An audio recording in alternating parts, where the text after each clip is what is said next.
দেশে তুমুল আলোচনা চলছে স্যাটেলাইট ইন্টারনেট সেবা স্টারলিংক নিয়ে।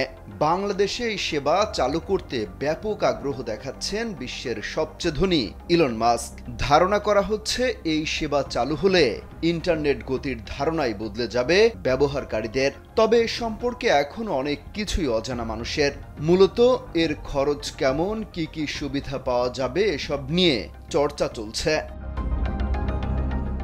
সাধারণ মানুষের প্রথম কৌতূহল, স্যাটেলাইট ইন্টারনেট আসলে কি?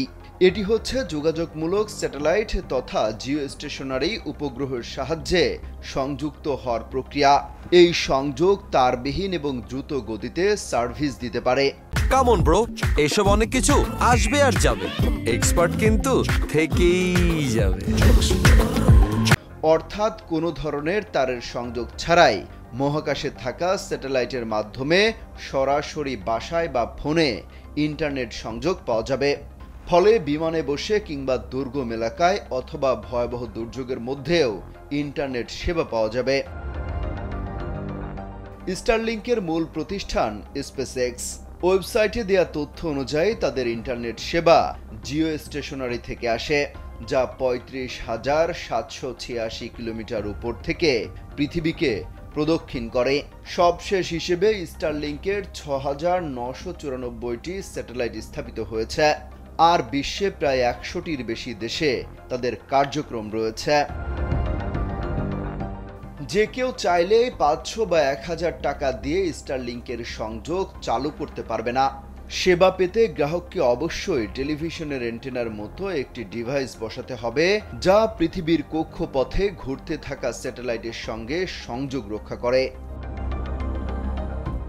স্টারলিংকের ওয়েবসাইটে বলা আছে, বাসা বাড়িতে তাদের সেবা নিতে হলে কিছু সরঞ্জাম কিনতে হবে। সেখানে থাকবে একটি রিসিভার বা অ্যান্টেনা, কিক স্ট্যান্ড, রাউটার, তার ও বিদ্যুৎ সরবরাহের ব্যবস্থা বা পাওয়ার সাপ্লাই। এটাকে স্টারলিংক কিট বলা হয়, যার মূল্য ৩৫০ থেকে $৫৯৯ পর্যন্ত, যা বাংলাদেশি মুদ্রায় ৪৩ থেকে ৭৪,০০০ টাকা। এছাড়া আবাসিক গ্রাহকদের জন্য স্টারলিংকের মাসিক সর্বনিম্ন ফি $১২০, যা প্রায় ১৫,০০০ টাকা। তথ্য বলছে স্টারলিংকের ইন্টারনেটের ডাউনলোড গতি ২৫ থেকে ২২০ MBPS, তবে বেশিরভাগ ব্যবহারকারী ১০০ MBPS এর বেশি গতি পান। স্টারলিংকে আপলোড গতি সাধারণত ৫ থেকে ২০ MBPS এর মধ্যে থাকে, যা ব্রডব্যান্ড গতির চেয়ে কয়েক গুণ বেশি। অমিত হাসান রবিন, কালবেলা।